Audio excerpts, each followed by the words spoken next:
There we go. Hello and welcome. I'm Lisa Curley Malice, joined with Laura LaCursi, and we are super excited that you are here today as we finish up our 5-part series on delegating. One, two, three, four, 5-part series on delegating. So if you've missed any of the first 4, please go back and look at them. They're on both of our YouTube channels. They're on both of our Facebook pages where you may have found this. Like, they're all over the place. So be sure to go back and watch them.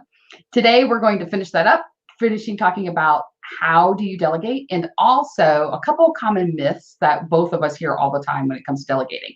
But before that, who are we? I own Impactive Strategies, and I help business owners figure out how they can do more of what they love, less of all the other stuff, and have the room in the space to actually think throughout the day so that they can take strategic action. And I am Laura LaCursi, and I take what basically Lisa helps you do and package it up in our virtual assistant services. So I own Elite Virtual Assistants. We've been in business for 5 years, and I've been in the virtual assistant space for 23 years. So we help busy professionals, attorneys, and small business owners go from being overwhelmed and busy to being productive and structured with our services that we offer. And then I also help virtual assistants excel in the space by offering them. I have a whole website full of free resources and Facebook groups. So yeah, I just am all encompassed in the virtual assistant space. So as Lisa said, we have been talking to you. This is our 3rd part of the series on how to delegate. And I know personally from talking to so many people, over the last 5 years, that it is definitely not something that is easy for everybody to do. But as we know, it is the only thing that you can do that is going to help you grow both personally and professionally, because when you try to do everything yourself, you are very limited to the amount of time that you have, as Lisa says, 168 hours in a week. So you're never going to grow past that if you aren't able to delegate some of the tasks that you do not need to be doing. And so Lisa's going to lead us into our next part, on our part 3 on how to delegate. So there's 8 steps on how to delegate, and we've covered the first 6 already, because delegating is a skill. It absolutely, positively is a skill. So when you are able to follow the steps, then the process becomes so much easier. So step 7 is to acknowledge and reward the person that you've delegated to once you get to the end of the project. Now, you are not acknowledging them and rewarding them because they did you a favor by completing the task. For many people, it's their job. You're paying them to do this. But there's that guilt that's associated with asking someone to do more work. That's not why you're rewarding them. You're rewarding them because it's just good sense to be a good human. They've done a job, they've done it well, reward them, acknowledge them. And if they haven't done it well, we're going to cover what happens there in step 8. But for right now, step 7, we're going to say reward and acknowledge them. And one tip that I will give you here is know how they like to be rewarded and acknowledged. And I'm not saying they deserve a trip to Hawaii. No, whatever it is. Some people like public acknowledgement. Some people hate public acknowledgement. And if you mix those up, everything you're trying to do to say, hey, great job, kudos to you, will fall flat because you've missed their praise style. So make sure you understand how they like to be rewarded and acknowledged. What tips do you have, Laura? Yeah, that is really important, though. And I think it's something, too, that people really don't think about, because it's not a question that you're ever, really comfortable asking. It's like, okay, when you do this, how would you like me to acknowledge you and thank you? But it is important. And I think the other thing to keep in mind is a lot of times people don't necessarily do something or do a job even for the financial rewards. Obviously, we need financial rewards in order to live, but enjoying what they do and being recognized and, like you said, acknowledged for the work that they've done means more than, like, let's say, a pay raise or something like that. So I think that's, one of the things that's really important, that a lot of people think, well, I'm paying you and that's good enough. So it's really not. I mean, and again, like Lisa said, you need to know what your person wants and needs, and then be able to produce that. And it could just be something as simple as giving them more responsibilities, that could be what somebody's actually striving for. And, that's what's their driver, is that they want to, prove themselves and be able to have more responsibility. So it doesn't necessarily even have to be anything like monetary or like a constant pat on the back, but acknowledgement and, maybe just giving them some more responsibilities or something. Absolutely. And we're talking about more responsibilities. That leads right into step 8. Because step 8 is to actually evaluate the process. I believe one of the keys to being productive is to do more of what works and less of what doesn't. It seems pretty common sense. That's key. Yes. Oh, yes. We're so glad. I know all of you are thrilled you jumped in today to listen to this, to learn that nugget. But it truly is. If you could do more of what works and less of what doesn't, things get so much easier. And often what happens is we're so busy moving from one thing to the next that we don't stop and look back and evaluate what happened. And when you're done delegating a project, this is the perfect time to meet with someone and go over, what went well, what didn't go well. One of my clients found that the person she had delegated to hated the work, hated it all, and didn't want to say that she hated the work, and she did it, and she did a fine job. And then all of a sudden, my client happened to just say something along the lines of, great, I've got another project similar to this. Are you ready to get started? And she just saw the look on her face. Like, the dreaded look. Right? That was like, oh, you've got to be kidding me. And once they discovered that, they were able to say, okay, look, this is not something you love to do. We have other people on staff who we can try to do this work. What is stuff you'd like to do? And they were able to switch some projects around and find the right fit for her.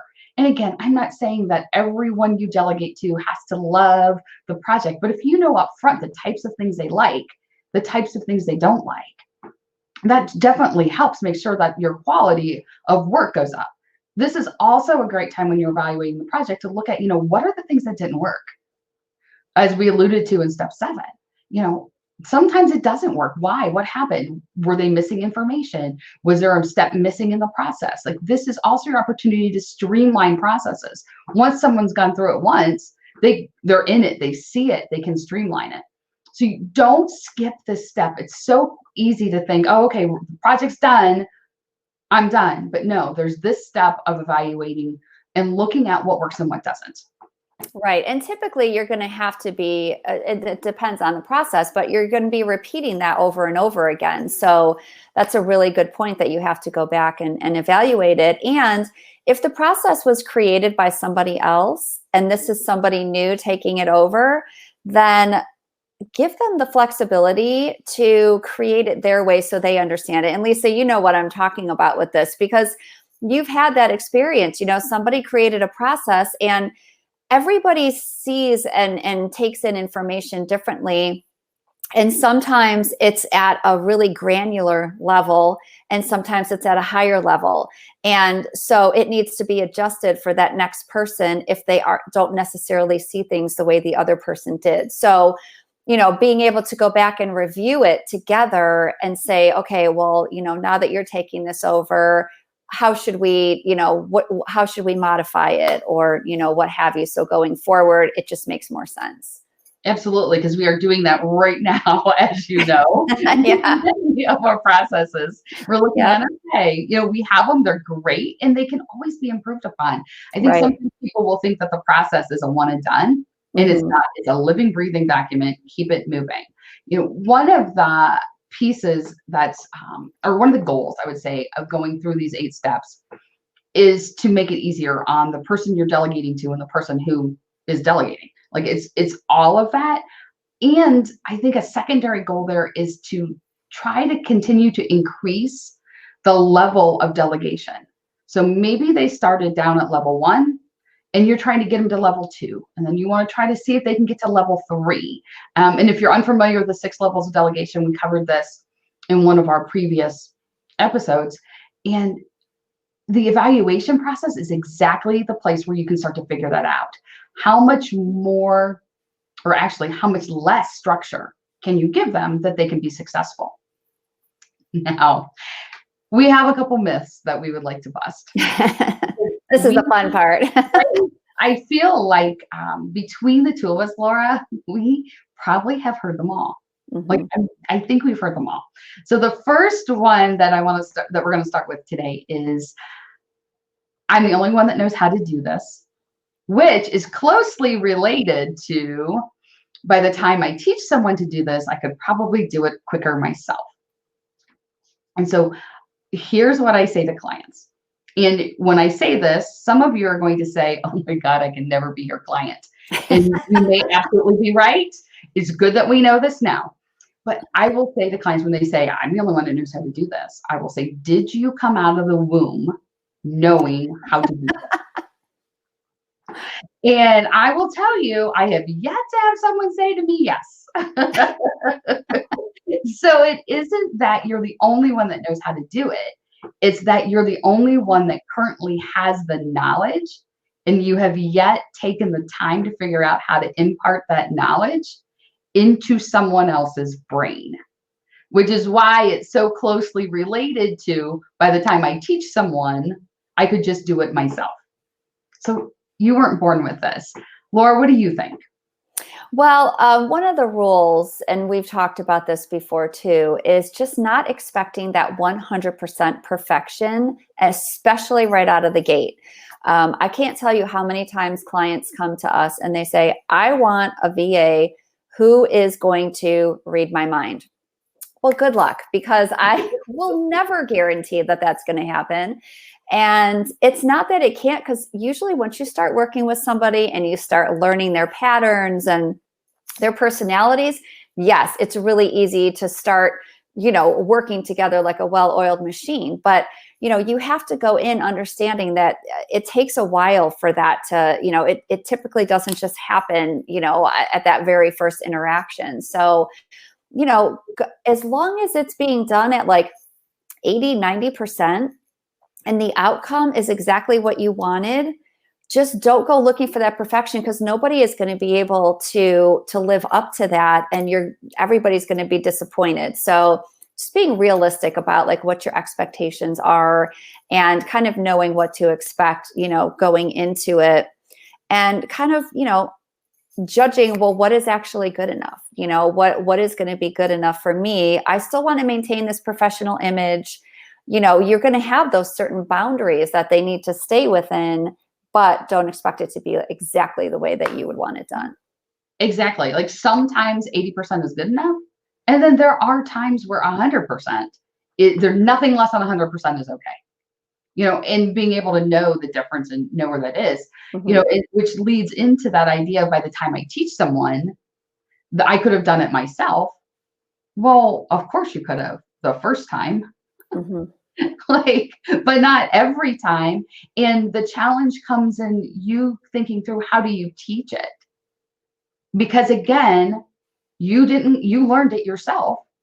How do you help someone else learn it, but condense the time frame through whatever that may be, screen share, checklist, whatever that process may be. But you are not the keeper of all the knowledge. Because if you are the keeper of all the knowledge, then we come into the next myth, which is, I can't get any work done in my office because everyone keeps asking me questions. I have to wait for people to go home before I can do my own work. So, and this is probably after a couple of weeks where people have tried to delegate. This is what clients come back to me and say, before I delegated, no one was asking me questions. I should just go back to doing everything myself. Here's the deal. And again, you may hear this and think, I could never be your client. Because if people are asking you questions, it means you haven't done a good enough job explaining what you need done. Yep. It's not on them. Again, like Laura said, they can't read your mind. You need to take the time to think and plan, give them enough information that they can do their job. So if you're all the way down on level 1, that enough information so they can do their job is a step-by-step process to follow. Mm-hmm. If you're all the way out on level 6, that enough information so they can do their job is saying, here are the parameters of what I want the outcome to look like. Have at it. And then everything in between. So what do you think when people say, I can't get anything done because people keep asking me questions? Yeah, it is. It's just setting up those like expectations and boundaries and letting them know. The thing is, you've got to put that time in up front. You've got to put that time in up front. And a lot of people don't want to do that. And I see like what happens with us is people will come in and just want to offload 10 tasks all at one time, and they expect no questions to be asked. Even if you hand over an SOP, or you hand over your processes, there's still going to be initial questions. So just if this is your first time delegating, you've got to go into it understanding that it's going to take time, right? Like it took time for us to teach our kids to tie their own shoes so that we stopped tying their shoes every time we tried to walk out the door, or the dreaded potty training or whatever it is, right? But it's to free up time. So no matter what that looks like to you, you've got to be willing to put the effort in and that time in the beginning so that you can have that, that freedom and flexibility at the end. Right. And when we talk about making sure that you're freeing up time and they are asking questions and all these things, keep a FAQ sheet. Because here's the deal. That task that you've just delegated to someone who has a bunch of questions, if they can keep track of those questions, then the next time someone else does that same task, those questions are right there for them to reference. And you can keep uploading. You can keep updating that. Again, it's not you. It's the person doing the work. Right. Right. All right. So now for, I think, what is Laura and my favorite part, success stories. So Laura, do you have a success story for us?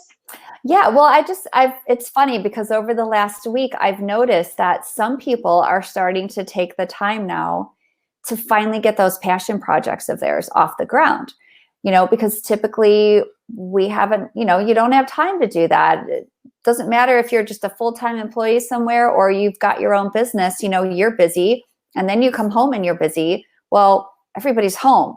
So it's, you've cut down so much on spreading yourself really too thin that people are realizing, wow, I actually have time to dedicate to this now.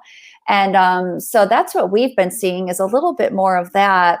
And then actually finding new areas that they can delegate, because like we just talked about before, they really didn't have the time to think about how to even delegate certain other areas. And now they've got that time and they know that they can invest the time to really teach somebody. So those are really the two new things that have crept up just in the last week since we talked last Wednesday.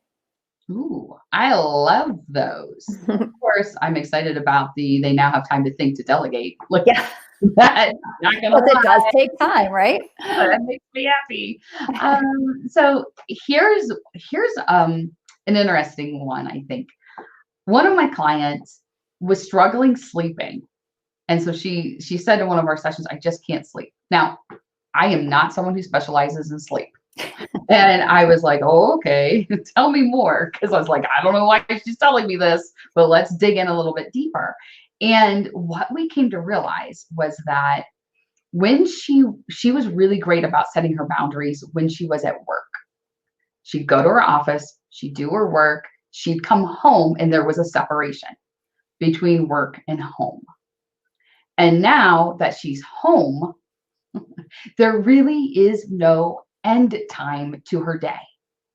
And I am okay with like, I think the idea of work-life balance is not exactly the way that we should talk about it, because balance implies even and equal, and that's not really realistic. And so I will often say work-life integration, but I don't mean your work takes over your home. And that's how you've integrated it. And so she's recognized that it just seeps in all the time, and she never feels like she's done working. Mm-hmm. And then she's not sleeping, and it just kind of steamrolls.